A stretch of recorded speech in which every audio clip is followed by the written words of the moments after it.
desmaiar na casa dele. Gente, vocês não têm noção como eu sou nervosa. E esse ano não estava boa para fazer esse tema, porque se eu fosse fazer esse tema, inteligência emocional, eu preciso passar com o pastor Eliel uma consulta de um ano completa. Mas eu só tenho a agradecer. Eu fiquei muito triste mesmo, muito por não participar, mas eu não estava mesmo em condições. Gente, eu vou chorar porque eu choro sempre, tá? Este ano eu estou acarretada em relação ao trabalho e tudo mais, aí a gente acabou tendo que fazer escolhas, né?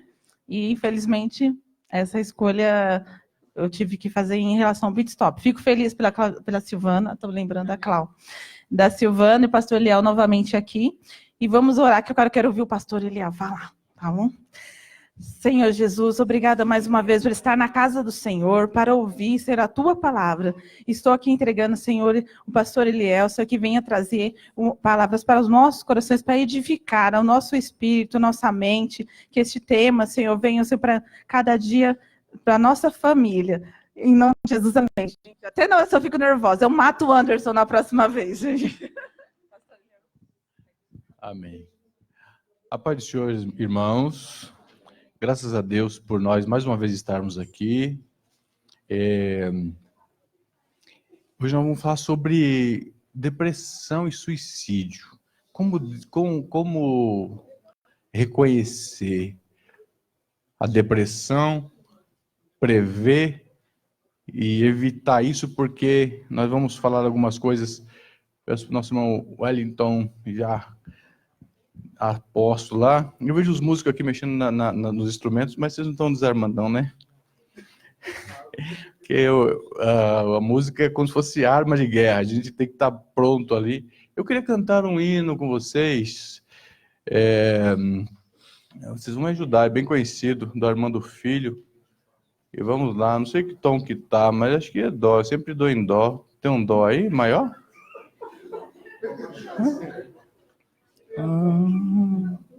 Enquanto eles vão ajeitando ali, ó, a gente vai ler em Salmos 127, que diz assim: se o Senhor não edificar a casa, em vão trabalham os que edificam. Se o Senhor não guardar a cidade, em vão vigia o sentinela. Inútil vos será levantar de madrugada, repousar à tarde, comer o pão de dores, pois assim dá ele aos seus amados o sono. Eis que os filhos são heranças do Senhor, e o fruto do ventre o seu galardão. Como flechas na mão do arqueiro de um homem poderoso, assim são os filhos da mocidade. Bem-aventurado o homem que enche deles a sua aljava, não serão confundidos.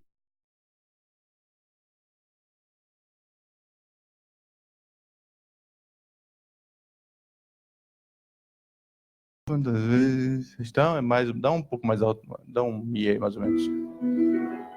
Mi, mais ou menos. Quantas vezes quiseste então mudar teu pensar, teu modo de agir, e ao sentir que nada adiantou, foi tudo em vão, ó irmão, eu sei que foi ruim, mas uma coisa eu quero lhe dizer: Deus te ama assim como tu és. Mesmo quando muitos dizem que não há mais solução, meu Senhor, estende tua mão. Uma vez, outra vez, vai em frente, tente um pouco mais. Quem sabe hoje aqui angústias vão ter fim, gozarás perfeita paz. Uma vez, outra vez, vai em frente, tente um pouco mais. Quem sabe hoje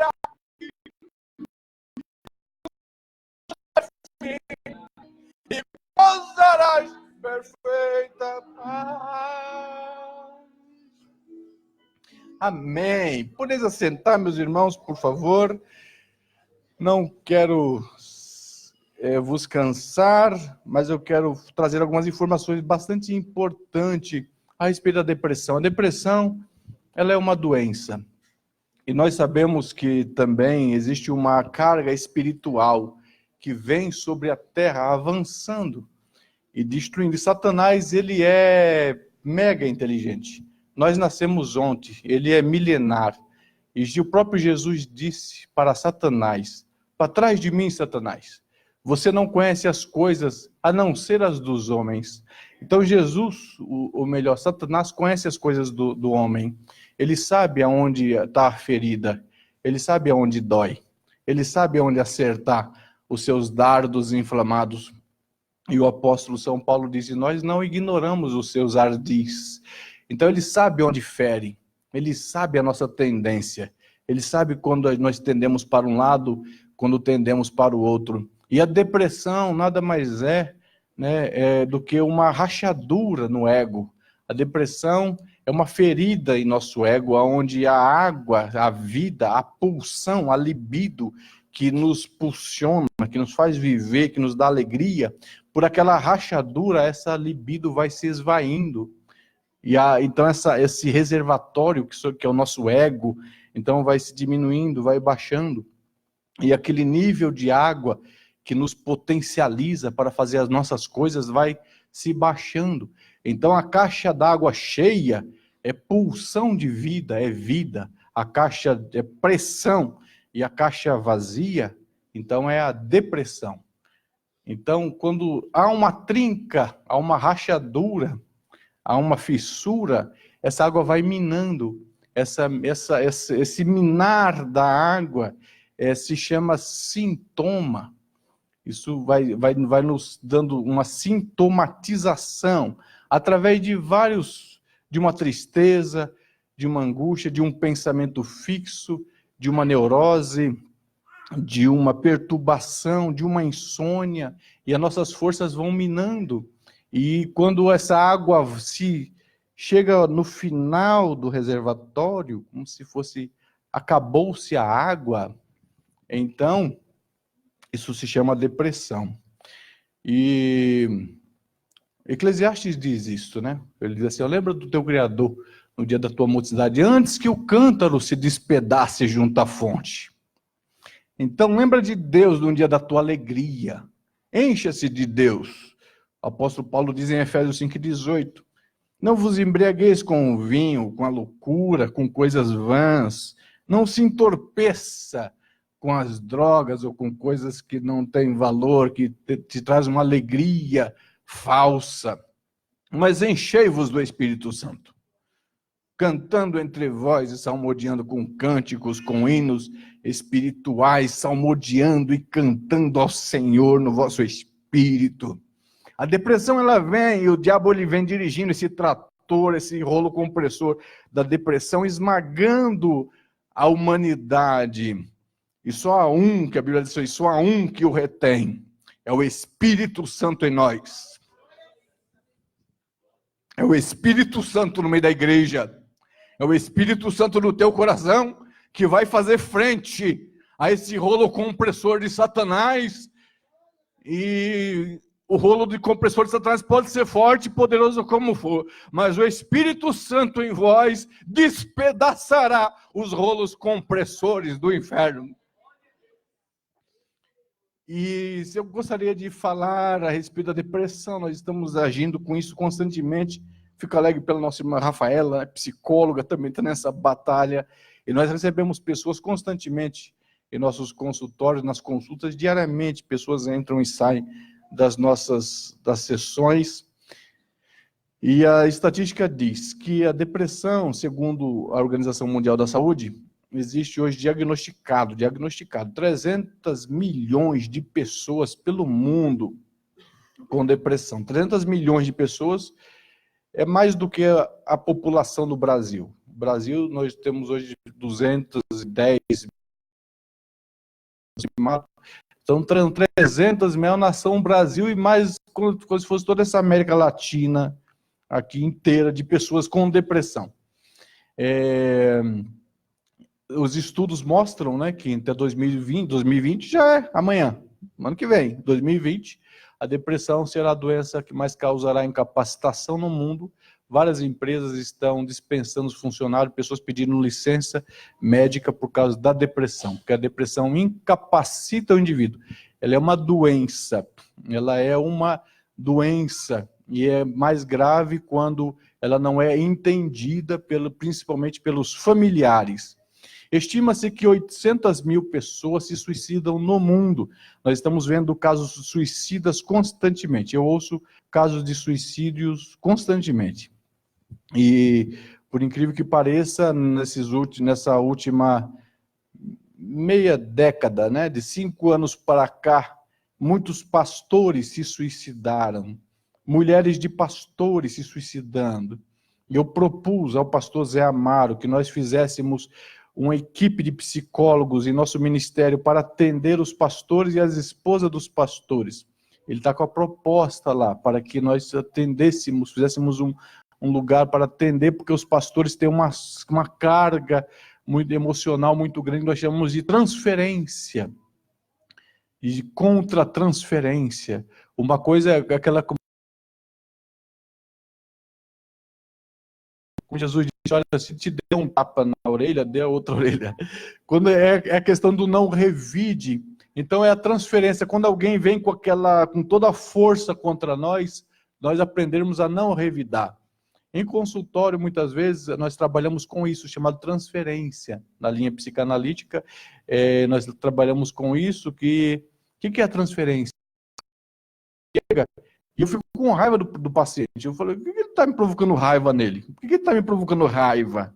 Ou por que ele está me provocando? Tem paciente que chega, eu fico com dó dele, dá vontade de pegar ele no colo, cuidar dele, levar ele para casa. Outros dá vontade de dar sono. Ele está falando assim, eu estou assim, meu Deus do céu, não deixa eu dormir, porque ele me dá sono. Outros me dá preguiça.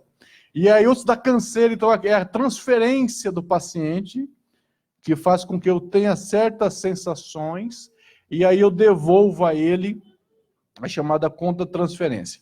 Muito bem. O pastor, ele recebe essa carga que eu recebo de um único paciente no consultório, o pastor recebe isso de todo mundo.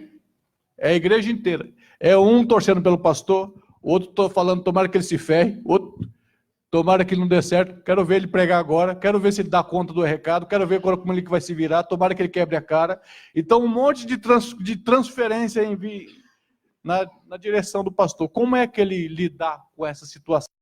Um monte de emoções vindo de pessoas na sua direção, e como é que ele devolve isso? Então tem pastor que surta, e aí adoece, tem AVC, e a somatização, talvez ele não tenha, ele fica dando uma de fortão de super-homem, como a irmã falou, nós somos psicólogos, mas antes disso nós somos seres humanos. Então começa a aparecer uma dorzinha no estômago, uma dorzinha de cabeça, uma diabetes, começa a não enxergar direito, você olha aquele relógio ali, a luz está... mas eu chegava bem até o ano passado, agora já não consigo enxergar aquele número, ele está meio turvo, porque a somatização começa a modificar o seu organismo. Então, irmãos, o suicídio, continuando ali na primeira tela, o suicídio atinge todas as classes sociais, sejam elas políticas, religiosas, empresariais e tantas as outras, sem levar em consideração qualquer status. Mas como entender a depressão? Né? Como diagnosticar? Quais são os desafios? É isso que nós vamos entender, passar para os irmãos, porque pode ser provavelmente, na casa de cada um de vocês aqui, hoje, que estão aqui, tem uma pessoa com depressão lá. Provavelmente, todos vocês, todos nós, temos na nossa casa uma pessoa em depressão. Nós vamos avançar. Por favor, irmão Wellington, manda o próximo slide. E o que é a depressão? Primeiramente, precisa entender que a depressão não é uma tristeza corriqueira, que ocorre com qualquer pessoa por diversos motivos. Inclusive, tem pessoas que perdem um parente, né, uma morte, o caso de morte. Pessoa, é lógico que quem é que não perde um ente querido e não fique triste? Aquela tristeza do luto não é depressão. Ela é uma tristeza do luto, é diferente da depressão. A depressão é isso que eu falei, é um esvaziamento. Segundo o dicionário APA, né? Dicionário de Psicologia, depressão é uma disforia, ou seja, uma mudança repentina de humor e no ânimo do indivíduo, que pode variar de intensidade, desde uma oscilação normal, pequena, até um sentimento extremo de tristeza, pessimismo e desânimo. Então ela vem como que repentina. Tem pessoas que são super alegres, dão risadas, são sorridentes, são simpáticas. Você conversa com ela, ela está toda simpática, mas está em depressão. Então, e você vai ver, de repente o indivíduo estava sorrindo aqui, como nós ouvimos falar. O fulano saiu igual agora mesmo, essa semana eu ouvi, lá no prédio do que é onde era o antigo Detran, que agora é um museu, lá na 23 de maio, um rapaz de 21 anos pulou do 8º andar, lá na 23 de maio. O segurança que me contou tentou segurá-lo, mas já era tarde. E aí os familiares chegando, eu vou até dar uma palestra lá para os funcionários, porque teve um rapaz que viu ele cair na frente, está em choque. Então o que acontece? A mãe do menino que se suicidou disse, mas ele saiu sorrindo de casa? O que aconteceu? Então a depressão, ela falseia.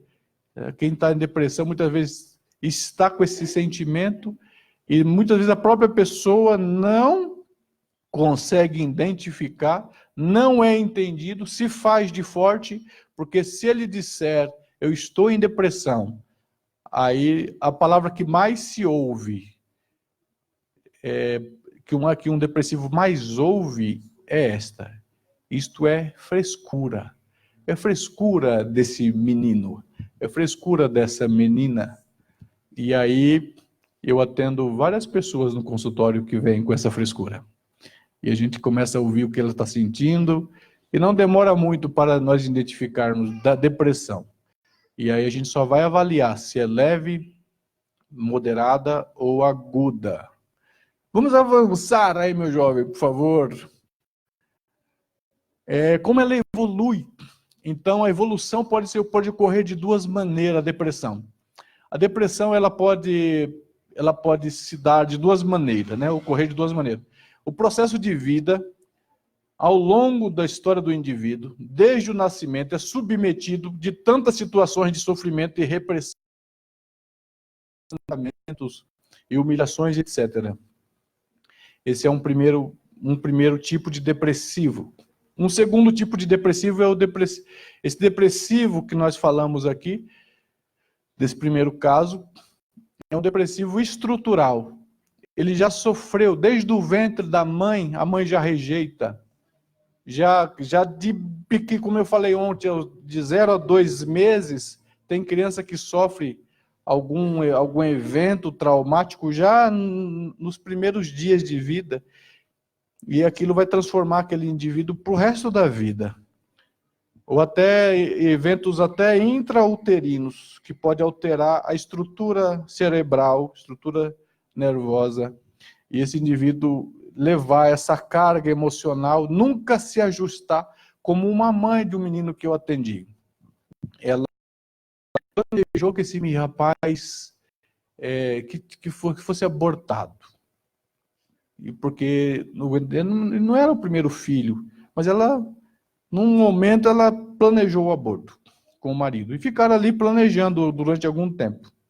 Esse menino nasceu, cresceu, viveu, ficou adulto, passou a fase adolescência, adulto. Um determinado momento, uma tia desse menino morreu.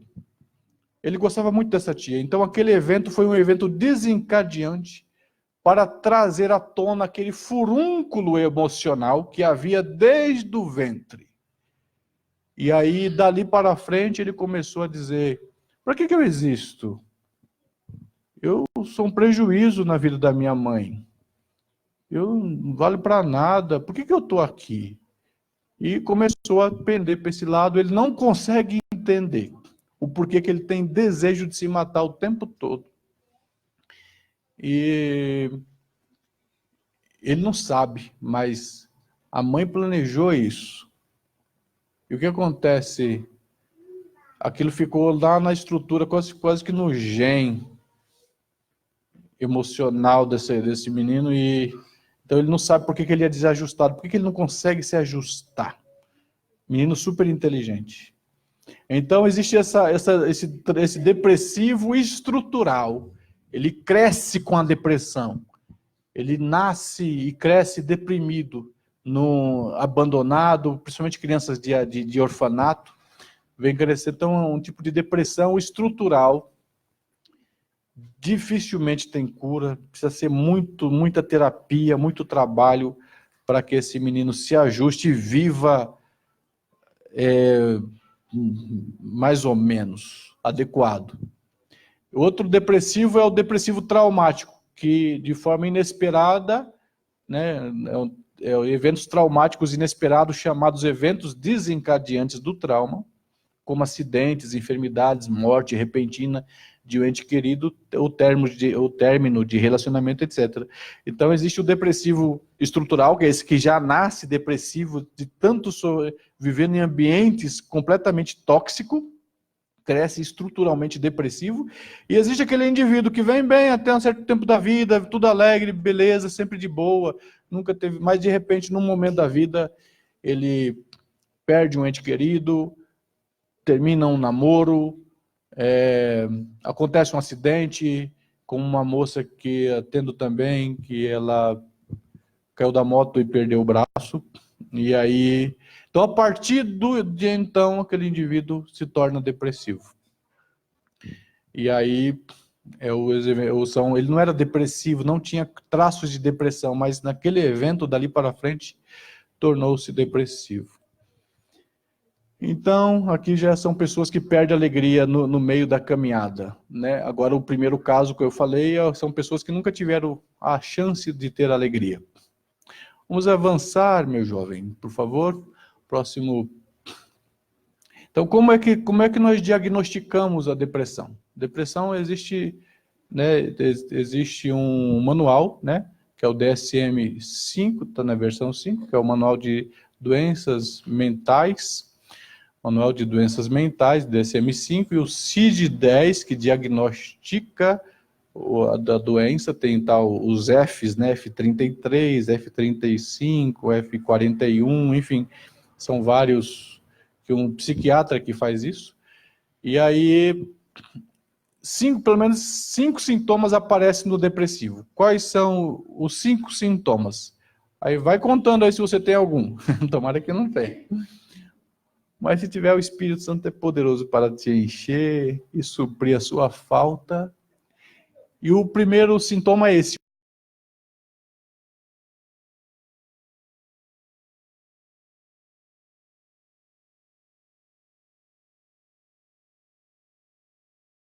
E esse comportamento é observado pelas outras pessoas. O segundo sintoma, diminuição do interesse em quase todas as atividades, na maior parte do dia. O indivíduo gostava de jogar futebol, não gosta mais. Tinha uma atividade que ele tinha prazer, ele não tem mais. Ele gostava, ou ela gostava de fazer uma coisa que era prazerosa, perde esse interesse. Diminuição do interesse de quase todas as atividades na maior parte do dia. É por isso que nós que somos psicólogos, não é assim, nós não acreditamos muito em regrinhas de felicidade, sabe? 3 passinhos para a felicidade. 3, 4 regrinhas para você ser feliz. Nós não acreditamos nessas coisas, nessas teorias de autoajuda, porque nós cremos que é uma enfermidade e para que esse negócio seja revertido precisa de um processo de cura, para que a pessoa novamente tome a vida, ela retome a sua postura, retome a sua existência, a sua autonomia. Então tem uma diminuição. Ah, eu vou fazer 3 regrinhas para ser feliz. Não adianta, filho. O depressivo ele está com a trinca. A água dele está minando. Precisa ser curado. Vamos descobrir onde está essa trinca. A regrinha não vai funcionar. Então, perda ou ganho de peso, né? A pessoa perde ou ganha peso acima de 5%, sem que esteja fazendo dieta ou comendo demais. Ela perde ou ganha naturalmente por causa da enfermidade. É um ganho é uma perca de peso de adoecimento ou é um ganho de peso também por adoecimento. Contrário daquela perda que você tem porque está se exercitando, está fazendo uma dieta, está se controlando. Na depressão, essa perda não está nada ligado a isso.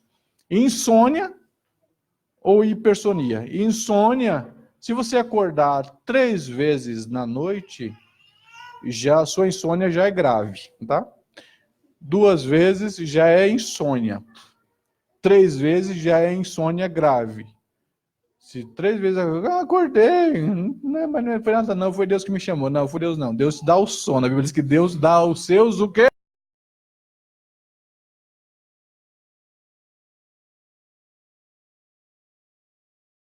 3 vezes na noite já é insônia grave. Sentimentos de inutilidade ou culpa, que é isso que eu falei desse menino, ou incapacidade de se concentrar. Então a pessoa não consegue, você fala, vai ler, vai fazer alguma, não consegue. Vai trabalhar, não consegue pegar uma ferramenta, então começa a colocar em risco a própria vida. Se o indivíduo trabalha com serra, maquita, furadeira, agulha, costureira.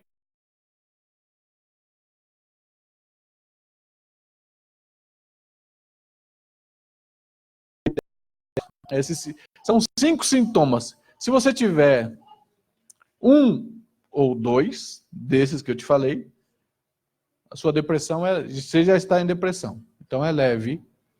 Se você tiver 3 ou 4, depressão moderada. De 5 a mais, é depressão aguda. E a depressão aguda já vai entrar para um outro limite. Você vai entrar para um outro campo, que vai ser o próximo slide. Estou falando rápido ou vocês gostariam que eu falasse mais devagar? Eu já falo devagar, vocês falaram devagar aí. Então, a depressão, se ela passar desses 5 pontos, a pessoa vai entrar no estágio de ideações destrutivas, ideações autodestrutivas. As pessoas começam a falar assim, para que eu existo? Se eu morresse, não seria melhor? E a pessoa faz assim, daí ela vai para um outro passo, que já seriam projetos suicidas. Começa assim, será que se eu tomar comprimido, ou tomar isso, ou uma corda no pescoço, ou pular de uma ponte, dói? Né? Então já começa por um projeto. E depois vai para um terceiro passo, que já são as tentativas. Como uma menina também. Ela falou assim, vamos ver como é que é enforcar. Ela colocou a corda e foi apertando. E aí ela desmaiou. Daí que ela desmaiou, ela teve um acordamento assim, teve um momento de lucidez, ela acordou e aí ela viu que ela estava morrendo. Ela, na tentativa de saber como que era, quase que ela morre. E aí chegou lá no consultório com a corda roxa aqui. Roxo. E então, como eu enfrento a depressão? Primeiramente, né, procurar um psicólogo. Irmãos, né, não é só o depressivo que precisa procurar um psicólogo. Todos nós seria bom que nós todos procurássemos um psicólogo. O psicólogo não é para louco. O psicólogo não é para doido. O psicólogo você vai falar com ele coisas que você não fala com ninguém. O psicólogo você vai falar com ele e ali tem um código de ética que nós temos do sigilo, do segredo e da empatia, como foi falado, da empatia. O psicólogo ele tem umas técnicas do não julgamento. Não importa o que você fez.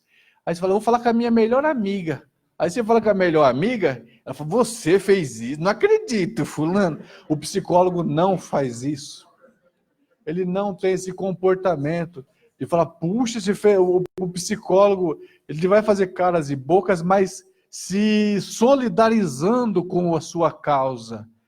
Você vai perceber na feição, no comportamento do psicólogo, que ele está te acolhendo, que ele está como uma mulher, uma senhora, sofreu demais. Essa senhora sofreu demais. E quando ela era criança, o pai dela, ela tinha um cavalo no sítio, e o pai dela era daqueles perversos, aqueles que eu falei onde pai perverso. E ele, sabendo que a filha gostava daquele cavalinho, era um cavalo que estava saindo de potrinho para um cavalo mais adulto, ele resolveu matar o cavalo da filha. E ele não matou assim com um tiro de 12, ele amarrou o cavalo num tronco, e com um pedaço de pau ele foi bater na cabeça do cavalo, e ela olhando do quartinho dela, vendo o cavalinho dela morrer. Hoje essa mulher está com 72 anos, e aquele trauma ainda, ela trouxe esse trauma no consultório. E quando ela vinha toda malamanhada, ela é uma empresária, ela vinha toda com o cabelo fuado, toda desabagunçada, aqueles tênis todo rasgados, as calças toda esquisita, parecendo... Mas ela é empresária, ela tem uma rede de supermercados aí. E o que acontece? Essa mulher chegou lá, e quando ela contou aquilo, eu não aguentei a história, né? Então eu também enchi os olhos de lágrimas e falei assim, o psicólogo não pode chorar. Eu falei, como ele não pode chorar? Jesus chorou. Então eu vou chorar. Mas eu não chorei assim de, vamos chorar, não. Mas ela sentiu que eu senti, a dor dela. E ela falou assim, você tem uma cara de ruim, mas eu sinto que você me ama. Ela falou para mim isso.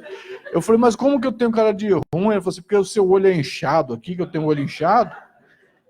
E meu pai tinha um olho inchado assim também. Aí ela transferiu aquela feição ruim do pai para mim, só que a minha contra-transferência para ela foi uma transferência de amor. Eu falei assim, ela percebeu que o amor de Deus saiu de mim e entrou no coração dela. Nas outras sessões, essa mulher já veio com o cabelinho penteadinho, daí na outra sessão ela já veio com óculos escuros de madame. Ela tinha um brinco, parecia um besouro preto na orelha. Na outra sessão, ela veio com um brinco assim, já uma argola leve. Mais umas 3 sessões, ela já veio com um salto alto. E daqui um pouco ela estava lá sentada, que uma madame cruzou as pernas. Uma madame daquela chique, e estava jogada. Mas quando ela sentiu que o amor entrou, aquilo transformou a vida daquela mulher. Isso é dom de Deus. O psicólogo, então procura psicólogo imediatamente se você está em depressão. Chame algumas pessoas que estão no seu ciclo, se você está em depressão, algumas pessoas que estão no seu ciclo, e confesse para ele que você está em depressão.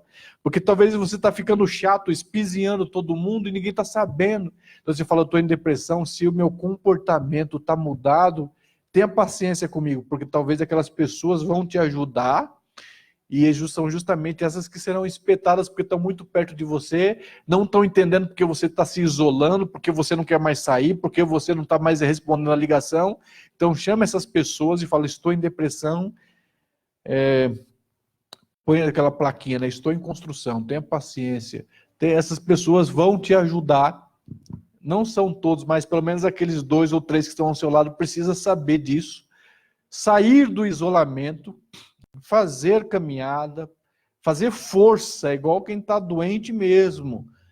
Não tem vontade nenhuma de comer, mas come, porque você precisa comer.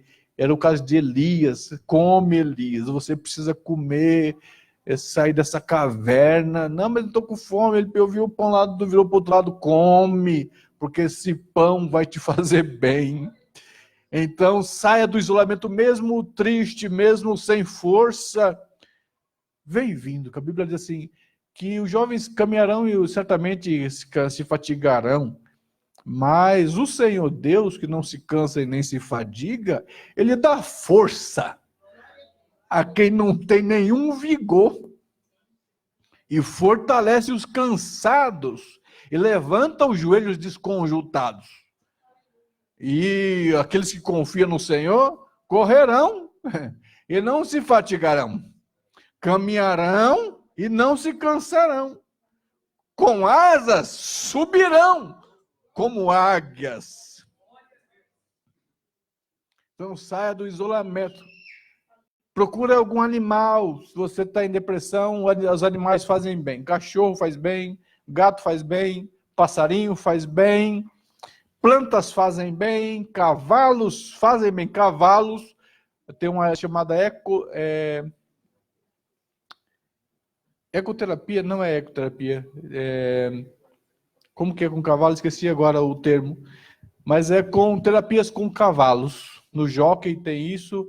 Lá no Batalhão da Rota também tem esse trabalho. E essa senhora mesmo que eu falei, ela falou que ela não acreditava mais em Deus, porque naquela época até o padre batia nela.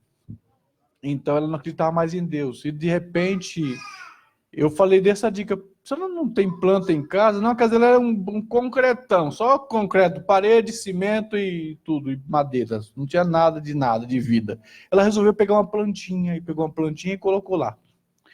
E aí a plantinha, ela começou a regar a plantinha, e um dia ela falou que ele regando a plantinha, ela falou assim, eu ouvi uma voz, e eu sei que aquela voz era a voz de Deus.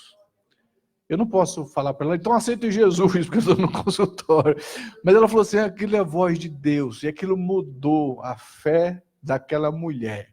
Então, além dela ter uma renovação psicológica, Deus renovou a fé daquela mulher no silêncio de uma planta. Escrever tarefas, porque quem está em depressão perde o sentido, perde o gosto, então pode ficar perdido dentro de casa. Vai lavar a louça, não tem força, vai varrer o chão, não tem força, vai passar pano nas coisas, não tem força, vai varrer a cama, vai arrumar o lençol, não tem força, tem de puxar o travesseiro. E aí, então, escrever, eu preciso fazer isso, escrever, eu pedi para alguém escrever para que você não se perca nas tarefas, não deixar a sua vida mergulhar, não mergulhar na depressão, curtir a depressão, porque a depressão leva à morte. E se alimentar, mesmo que sem vontade, né? Porque a alimentação vai gerar em você alguns hormônios necessários, porque os hormônios são gerados aqui. Os hormônios dopamina, endorfina, serotonina são gerados na região do intestino. E esses hormônios é que vai te dar felicidade. Fica com fome para ver como você fica com raiva. Aí você come, como tem ali como chama, que vai ter aqui o buffet, vai ter o coquetel. Tem alguém com raiva já aí? Não, vai ter o coquetel. E essas serotoninas vão ser ativadas e vocês vão sair daqui dando risada. Glória a Deus.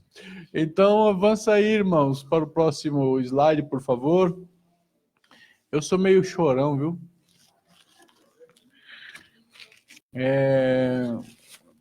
Bem-vindo ao clube, né? Então, como se dá a evolução, como se dá a evolução até o suicídio? Como se dá a evolução até o suicídio? Então, o descuidado, né? O descuidado, como um jovem pode se suicidar-se, uma pessoa pode chegar ao suicídio? Porque o descuidado, o olhar desatento é muito complicado. Você não percebe que seu filho está em depressão, não percebe que o marido está em depressão, não percebe que a esposa está em depressão, não percebe que a pessoa próxima está em depressão. É um olhar desatento, é um olhar descuidado. O julgamento indevido, como nós falamos aqui, a filha...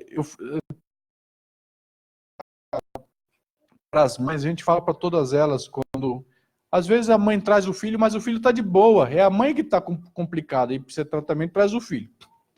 Mas às vezes o filho está precisando, sim. E aí eu falo, olha, seu filho está realmente precisando. Aí o pai, não, esse moleque é macho, isso é frescura. E aí, sabe, isso é como cravar a faca em quem já está morrendo. Então esse olhar, esse julgamento indevido, esse dizer que a depressão é frescura reforçam as ideias suicidas. Porque o indivíduo, ainda mais quando a pessoa tem uma estrutura homossexual. O homossexualismo está na moda, mas tem gente que é homossexual mesmo. Ele veio de uma estrutura de criação Onde a mãe desejava ter uma menina, teve um menino. O menino depois foi criado com todos os trejeitos, sempre com aquele carinho afetivo. Muitas vezes o colo do pai é melhor do que o colo da mãe. O pai é mais carinhoso do que a mãe. E o menino gosta mais do colo do pai do que o colo da mãe. E tudo isso é um processo inconsciente. Depois, muitas vezes, sofre abuso. Outra coisa que eu vou falar.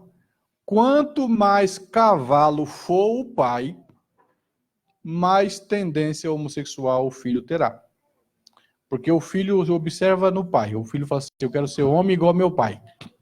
E quero casar como... Isso é inconsciente, tá? Não fala isso, mas é assim que funciona, grosseiramente falando.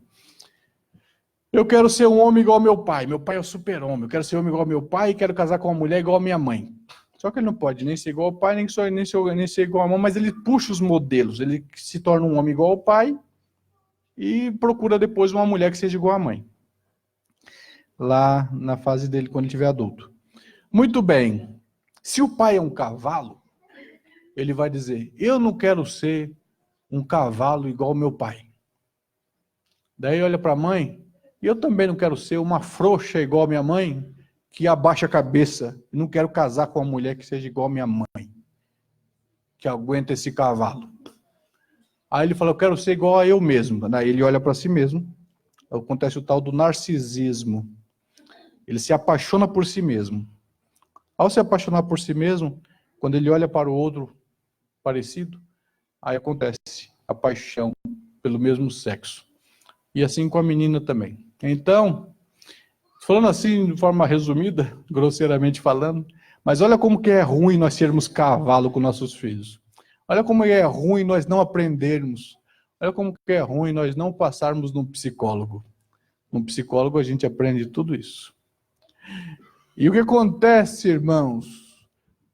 Então, se o indivíduo está em depressão, e ele não é aceito, não é entendido, não tem esse afeto, não tem esse abraço, ele começa a entrar por esse caminho. Ele fala, a única solução para mim é a morte. Ainda mais na igreja, nós temos esse problema na igreja da homossexualidade, né? Nós vemos de vez em quando alguns jovens assim, e aí na igreja ele fala, a igreja é o único lugar de refúgio que eu tenho. Só que chega aqui, está em pecado, fulano, seja homem, não sei o quê. Filho, se a gente percebe que a pessoa tem esse negócio, tem essa estrutura, igual teve um que falou para mim, o pastor quer que eu case, irmão. Eu não quero casar, eu não gosto de mulher, mas eu sei que eu sou homossexual, mas também não vou ficar com homem nenhum. Eu vou ficar na minha, não vou nem casar para lá e nem para cá, mas eu gostaria de ser recebido na igreja. E aí chegamos na igreja, a gente desce o porrete. E aí a gente fica de lado e fala, eu vou andar com ele nada. Eu do lado desse cara aí, vão pensar o que de mim? Do lado dessa menina, vão pensar o que de mim? E aí imagina essa pessoa que tem esse trauma, como que os conflitos que ela vai vivendo. Os conflitos. Aí o pai fala, eu queria que meu filho fosse macho. A mãe vem, esse menino não vai dar para nada não. E não sei o quê. O conflito em casa. Aí chega na igreja que é lugar do perdão, onde Jesus disse, vinde a mim todos vós que estáis cansados. Aí ele fala assim, olha, daí Jesus fala isso em Zacarias. Eu fui ferido na casa dos meus irmãos. Na casa onde deveria ter o bálsamo. Não é aqui, diz o profeta Zacarias. Porventura não tem bálsamo em Gileade? Não era aqui que as pessoas deveriam ser curadas? E por que estão sendo feridas justamente aqui? Então elas vão para esse caminho. Aí começam os pensamentos de morte. Primeiro vem um pensamento de morte, depois vem as ideações. Fala, será que eu morro assim? Ou é melhor morrer assado? É melhor morrer de ponte ou melhor morrer de passarela? É melhor morrer de comprimido ou é melhor tocar fogo no próprio corpo? E alguns têm outra estrutura, que são alguns transtornos se suicida. De repente, pode estar misturado com um transtorno de personalidade masoquista. Ele gosta de sofrer. E ele vai procurar, então, uma morte que lhe cause sofrimento ainda maior. Então, o negócio é complicado. E nós precisamos entender todas essas coisas. E depois vem o terceiro passo, as tentativas, que é o caso dessa... Eu vou tomar 10 comprimidos. E depois, por fim, numa dessas tentativas pode acontecer, de fato, como uma irmã que nós ouvimos no jornal, a irmã do círculo de oração, dirigente do círculo de oração, estava tão exausta com as cargas, sobrecargas da igreja, e ainda alguém murmurando, ela cortando a carne lá para fazer o almoço, veio aquele impulso da raiva, das calúnias, ela meteu a faca no próprio pescoço e caiu ali. Não faz nem 6 meses isso, né?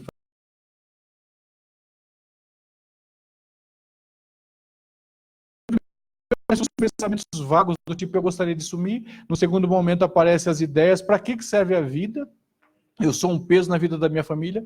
Em terceiro lugar, né, ocorrem as tentativas, né, os comprimidos e intoxicações. Outra moça ligou o gás da própria casa e ela morava sozinha, deixou o gás ligado e foi para o hospital. Mas graças a Deus, Deus salvou essa menina e crente da nossa igreja, crente. E em quarto lugar, vem um plano fatal, que já foi planejado. Quando a pessoa morre, ela não morreu ali, ela já veio planejando há muito tempo atrás. Avança, por favor, irmão. O que fazer para ajudar uma pessoa que corre risco suicida? Então, nós podemos fazer isso aqui. A primeira coisa que tem que fazer, eu acredito que nós temos nessa escola que seja um aprendizado. Então, a primeira coisa é evitar sermões, irmão. Evitar sermão. Evitar sermão. A pessoa está cansada de ouvir crítica duras e que piora a situação. O que Jesus disse? O que está na Bíblia? É melhor ouvir do que falar. Né? Não se apressar para oferecer sacrifício de tolo. Então, ouvir é o que a gente faz no consultório. O bom psicólogo, quando chegar no psicólogo, o psicólogo só me ouviu, não falou nada. Então, esse é bom. Eu falei, o psicólogo não me falou nada. Eu falei, então, esse é bom. O psicólogo que é bom, ele ouve. Ele vai, lá na frente, ele vai te dar um estralo. Você já pensou nisso? Ele vai te dar assim, algumas falas para você pensar. Mas quando ele te falar alguma coisa, é porque ele já teve uma análise, já teve muita escuta. E é o que a gente não quer hoje, né? Ninguém quer escutar. Tá todo mundo doido para falar, doido para falar, doido para falar. Então, evitar sermão. Você vai ajudar muito uma pessoa em depressão se você evitar falar. Principalmente no hospital. Tá? A pessoa é internada no hospital, quando você vai fazer capelania hospitalar, a gente chega lá, você não quer aceitar Jesus? Não, Deus pode curar essa enfermidade. E trouxe um folhetinho para você aqui, e mais Bíblia, e Mensageiro da Paz, e Revista Dominical, e Novo Testamento, então aí enche o doente de livro na cabeça dele lá e um monte de coisa. Quando você for, fala, eu vim aqui ficar perto de você. Você quer falar alguma coisa? Se não quiser falar nada, fala só, quero que você fique sabendo que eu estou aqui perto de você. E aí, como nós falamos lá com uma menina chamada Lídia, ela tinha 10 anos e a casa dela pegou fogo. E aí, quando a casa dela pegou fogo, ela se queimou, porque ela ficou protegendo o irmão dela e o fogo foi queimando. Então, ela protegendo o irmão, não é que o fogo pegou, mas o calor, o vapor da quentura da casa derrete a pele da pessoa. Então, ela foi nas clínicas. E era Natal, nessa semana de Natal. E os médicos, então a mãe dela me chamou. Aí eu cheguei lá, tava a Lídia toda enrolada, toda enfaixada, só com o olho de fora, as pontinhas dos dedos assim, os pezinhos, as pontas dos dedos assim, queimadas. Tava a Lídia lá 10 para 11 anos. Aí eu peguei na mão dela, eu falei, Lídia, você me ouve? Ela fazia assim com a mão. Aí eu falei, você crê que a mão de Deus está segurando a sua mão? Ela fazia assim com a mão. Eu falei, eu quero que você dê um sinal se você está vendo a face de Jesus. Ela piscou o olho. Piscou o olho. Eu falei, você vai passar pro lado de lá, tá? Você vai se encontrar com ele. Aí eu li o Salmo 23. O Senhor é meu pastor. Eu falei, tá vendo esse homem que está na sua frente? Ele é seu pastor. Nada te faltará.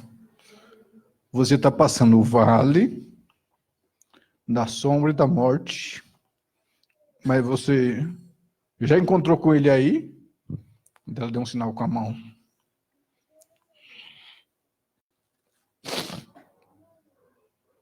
Eu falei, então fica em paz. Fica com ele. Daí a Lídia inspirou e o colchão dela baixou assim. Porque o espírito sai e o corpo pesa no colchão.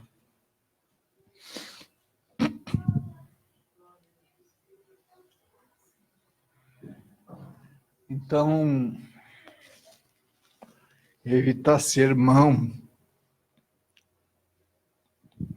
promover um ambiente leve, livre de julgamento de falatórios. Abrace, beije, fica quietinho lá, para que o depressivo saiba que não é a sua fala, mas é o seu calor que vai dar vida para ele. Glória a Deus. Leve imediatamente a um psiquiatra, porque ele pode ser medicado, ele precisa de remédio, precisa de um psiquiatra, né? Porque psiquiatra não é para louco, ele precisa de remédio, porque tem alguns hormônios que estão desbalanceados, precisa ter medicamentos que ele vai precisar tomar para controlar esses hormônios, balancear a serotonina com dopamina, diminuir as emoções, as cargas, os hormônios que estão demais. Ele precisa tomar remédio. Talvez ele deva ficar internado. Então, se precisar ficar internado, não é, ficou no hospital. Falou para mim, eu não vou ficar naquele hospital de louco, não. Não é ficar no hospital de louco, é ficar internado, porque vai precisar de medicamento. Assim como uma pessoa que quebra a perna precisa ficar na ortopedia, o depressivo precisa ficar na ala psiquiátrica, porque ele precisa restaurar o seu sistema nervoso. Não deixe ele sozinho, até que ele melhore realmente. As portas do quarto devem ficar abertas. Quando a pessoa está nesse sintoma de suicídio, deixe as portas abertas, tire a chave, a porta deve ficar sempre meio aberta. Não fique acumulando presença em cima dele, mas também de olho, monitorando. Sempre sabendo que ele pode fazer como essa menina que eu falei. Ela, com o próprio lençol, ela amarrou no beliche de cima e puxou. Se possível, faça uma viagem, né? E saia desse clima pesado. Vai lá para a Bahia. Quem é baiano aí? Vai lá para Ilhéus, lá tem cada praia lá em Ilhéus. Lá. Vai para Rio Grande do Norte, vai viajar. Vai para o lado de Asa Delta. Fazer alguma coisa interessante, relaxante, que te tire desse clima de guerra, dessa faixa de Gaza emocional. Avancemos aí, por favor, meu irmão. Glória a Deus. A igreja, então a igreja, falando da igreja, né? A igreja, então, possui um papel fundamental nisso. Nossas igrejas, irmão, um espaço desse aqui, ó, fica mal utilizado. Não é isso, irmã Rafaela? Nós podemos fazer parceria. Então, a igreja, qual é o papel que a igreja pode fazer? Dispor do espaço físico. Eu não preciso do psicólogo, não precisa de muita coisa, não. Só uma cadeirinha aqui e o irmão aí. Já é meu consultório aqui, assim. Já é um consultório. Então, a igreja tem... Olha quanto espaço que tem aqui para fazer desse lugar um lugar terapêutico. Dispor do espaço físico, espaço que fica ansioso para atendimento social. Pode ser um dia por semana, 2, ou até todos os dias da semana, gratuito. Fazer parceria com as universidades. Quando eu me formei, a minha turma tinha 50 psicólogos.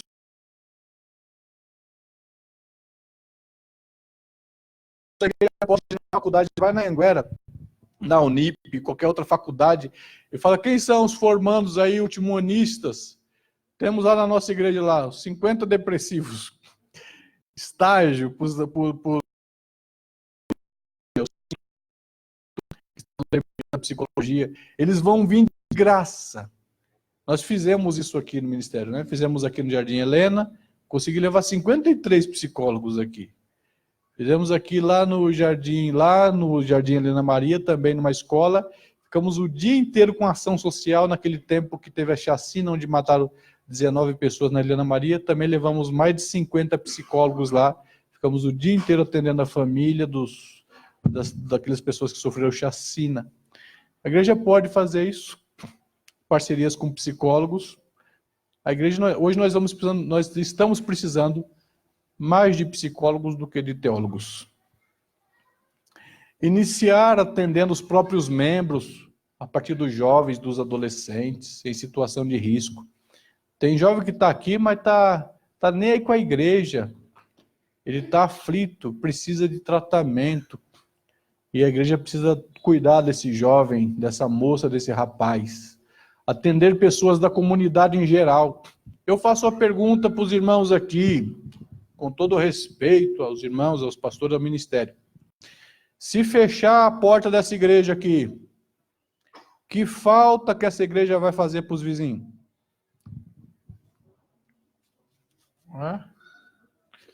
Os vizinhos vão falar, puxa, fechou aquela igreja? Nossa, que falta que vai fazer? Se fechar essa igreja, derrubar e montar uma mecânica que encher de graxa de carro, que falta que essa igreja vai fazer para os vizinhos?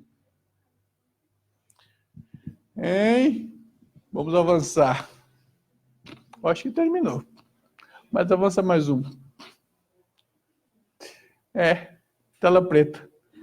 Terminou. Eu queria que os irmãos abaixassem as vossas cabeças. Alachume ai co acheites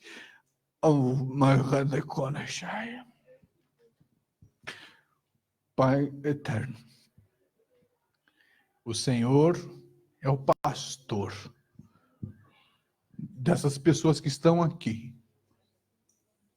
dessa moça, desse rapaz, dessa senhora, pastor. Nada lhes faltará. Alguns estão em depressão aqui, mas nesse momento, ó Senhor, eu peço que eles se deitem em pastos verdes. E que nesse momento eles possam sentir o fluir da água e beber águas tranquilas, deitados em pastos verdes. E esta água que vem dos céus refrigera a alma dele. Refrigera-lhe a alma dela. Pegue-lhe na mão, ó Pai eterno. Pegue na mão do pastor e vai pisando nesse pasto verdejante. Guia pelas veredas da justiça, por amor do seu nome. Se algum deles, ó Deus, está enxergando um vale de sombra e de morte, tira o medo do coração. Arranca-lhe o medo.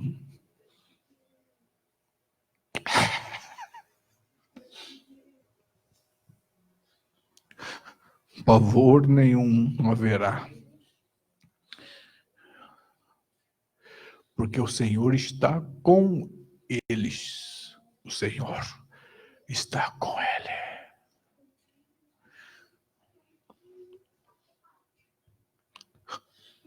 A vara e o cajado os sustenta, os consola. Abra-lhe os olhos para que eles vejam a mesa preparada. prepara-lhe uma mesa, um banquete, onde tem todo o fruto do Espírito, a caridade, o gozo e a paz, a longanimidade e benignidade, a bondade. Unge a cabeça com óleo e faz-o transbordar de alegria. Porque o cálice deles precisam transbordar. Porque certamente a tua bondade, ó Deus, a tua bondade está sobre eles. O Senhor é bom. Faça com que eles sintam que o Senhor é bom.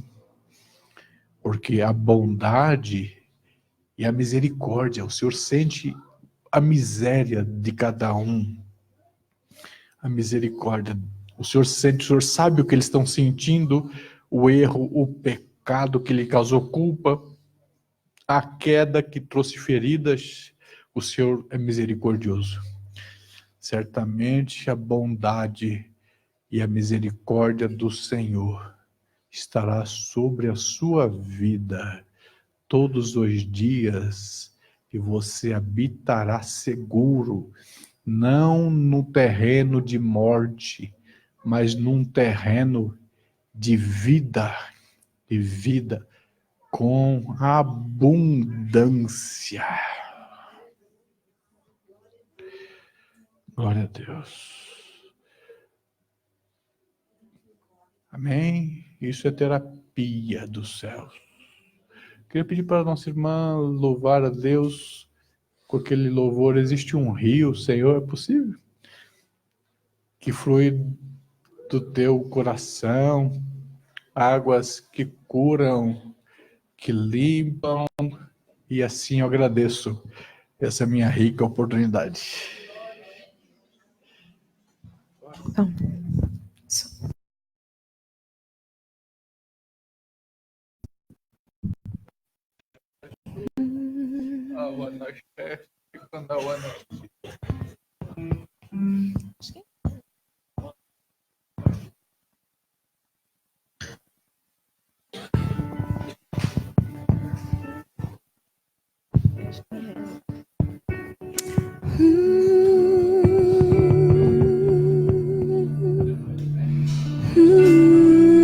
vamos nos colocar de pés, irmãos. Vamos cantar juntos. Existe um rio, Senhor, que flui do teu grande amor.